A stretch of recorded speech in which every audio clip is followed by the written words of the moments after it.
Well, welcome back to Spencer FYI, and we're going to talk about flowers in the Floriculture Department, right? Yes. So thanks for coming in today. How many years have you been involved with the Floriculture Department? I've been in the Floriculture Department about 20 years now. Wow. I started with my mother back in a long time ago when we decided we wanted to do a table, and so we did it together, and that's how I got started. Yeah. And it's a good way to get started is just showing just a simple flower or a leaf or any of that kind of stuff, right? You can show in the Floriculture Department, you can show horticulture, which can be a single stem or a grouping of stems, meaning roses or herbs, dahlias. We have all kinds of competition, and even hostas, and everybody's got a hosta in their backyard. Yeah, exactly. And that's an interesting one too, because you can walk through and like just all these leaves are in a little vase, right? Right, and everything's identified, so you know what you have. You can go, well, I grew that in my garden, or my neighbor has this one, or I've seen that one before. Mm-hmm. And that's the thing that's interesting about your department too. You change quite a bit during the whole 9 days of the fair. Yes, we do. We start out with gourds and gladiolas, and those are the first 3 days, and then we move into roses. We end up with dahlias at the end of the show, so everything's changing all the time in our floriculture building. We're in the Creative Living Center. Mm-hmm. And then you also have your tables and your niches. Yes. And those are a little different than the stem part of that display. Yes, we have the design aspect of the show, and we also have the horticulture of the show. So we have a little bit of both. Mm-hmm. So let's talk a little bit about the design side. Okay. What is maybe just general rules and ideas that they need to have? If you're interested in showing a design, they're listed on the website under competition at claycountyfair.com, and those some require pre-registration and some don't. But we're here, we have consultants that will help you if you're unsure, and we're there to help. Mm-hmm. Do those have to be homegrown flowers that you use in those? No, you can use commercial flowers from like Dell's or a nursery. Okay. And then you said pre-registration, so if you're interested in doing that, get your name in, Yes. get registered as soon as possible. And if you're unsure, like I said, we have consultants that will help you through that process. Mm-hmm. And also you can go to the Clay County Fair office, and we have the printed version of the Floriculture Handbook. So you can pick this up too. Mm-hmm. And right. this will guide you through what you want to decide to exhibit. Because you have a whole bunch of themes, correct? Yes, we do. It's all different themes. And we have petite design, we have regular size design, we have mantles, we have pedestals, we have niches, we have tabletop designs. So and there's also creative, like we have a part where we call it botanical designs, where you can design a card, design a mobile out of plant material. And so that kind of opens it up to everybody. Yeah, that's kind of interesting. Uh-huh. Yeah. And you mentioned first weekend is Glads and Gourds. Right. And Gourds are kind of been a new addition. Yeah, Gourds are one of our favorites. They came along to us a couple of years ago, and we batted them in. And this year we're going to have demonstrations in Gourds on Saturday, September 11th from 2:30 to 3:30 in the common area of the Creative Living Center. Sunday, September 12th from 2:30 to 3:30 in the common area. And Monday, September 13th, 2:30 to 3:30 in the common area of the Creative Living Center. And they will show you and answer your questions on designing, growing, showing, and what types of gourds are available to them.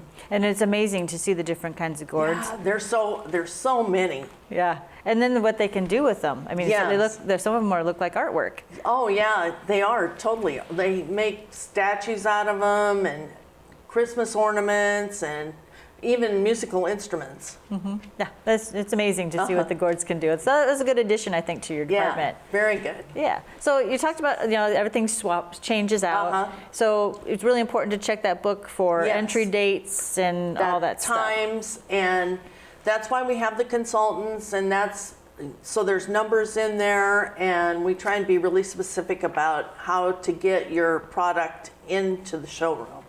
So what are some hints? So like say you want to show a Glad.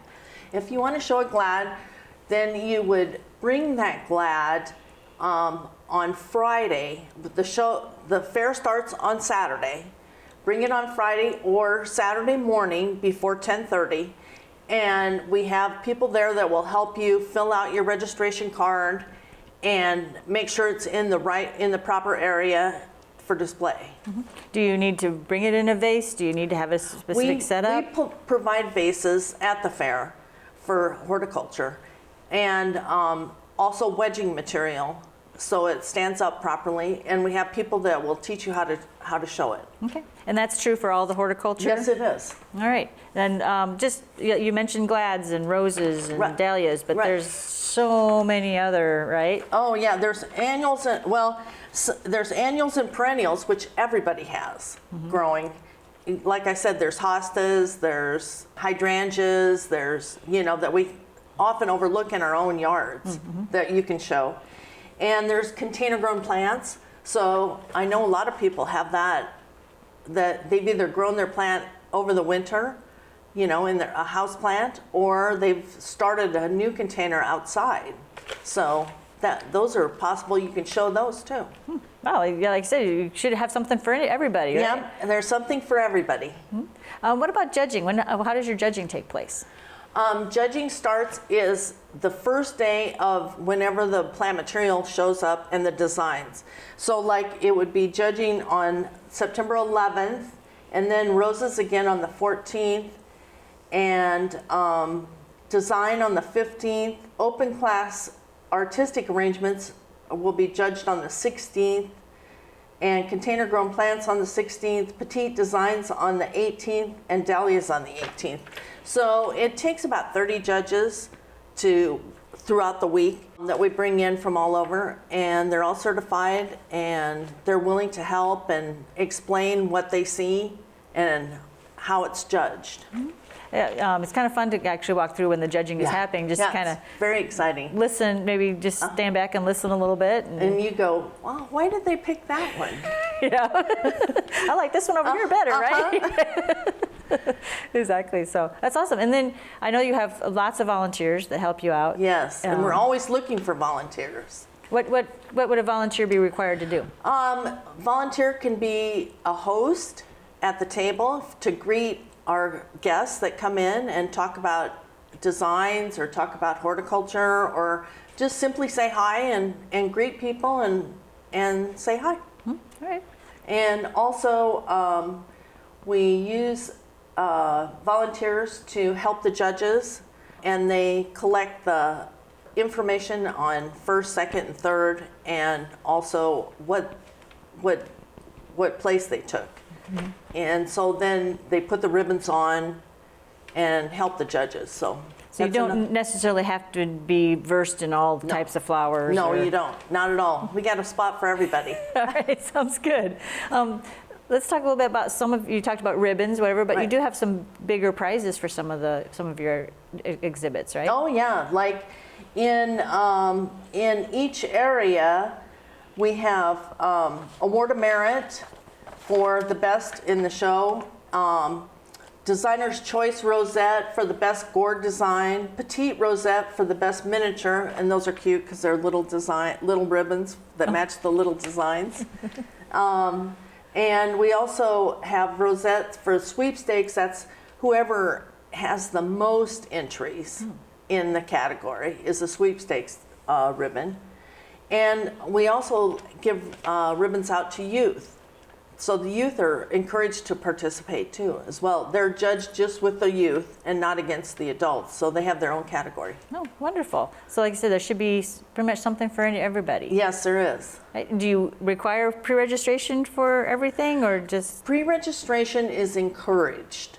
It's always good to look in to see what your category requires, because each one is a little different. Like open class design, you can bring your design that morning and we'll place it and it will be judged that morning. and there's no pre-registration. But like with design for niches and tables and mantles, that's all pre-registration because there's a limited amount of space. So it goes with space. All right. How's the easiest way to do that? To go to claycountyfair.com competition, and on there is a registration form that you can fill out online or you can send it in. And this is what it looks like, the Floriculture entry form. And that's in each one of these booklets. So. Okay. And that's mostly for the design categories, but if you wanted to do it for the horticulture, you could do it for that too? Yeah, and that would be perfect. Okay. And what if you register and then your flower fails? Well, that's okay. We're prepared for that in the business. Yeah, 'cause sometimes it'll happen, right? Yeah, right. Well, you never know if you're going to get hail or wind, or you're planning on a certain rose to bloom, and it just doesn't. So you can always register, and we'll take it from there. Okay, sounds good. Questions? Contact you, or just check the book? Or? Yeah, my name and phone number is in here, and so are all the other consultants, like for each category, and we'd be glad to help you in any way we can. All right, sounds good. Just beautify the fairgrounds in that little corner, Come right? see us at the Floriculture building. Right, and often. Yes, all week long. All right, awesome. Well, thanks for coming in today. Thank you for having me. Yeah, you're welcome. We'll be back with more right after this.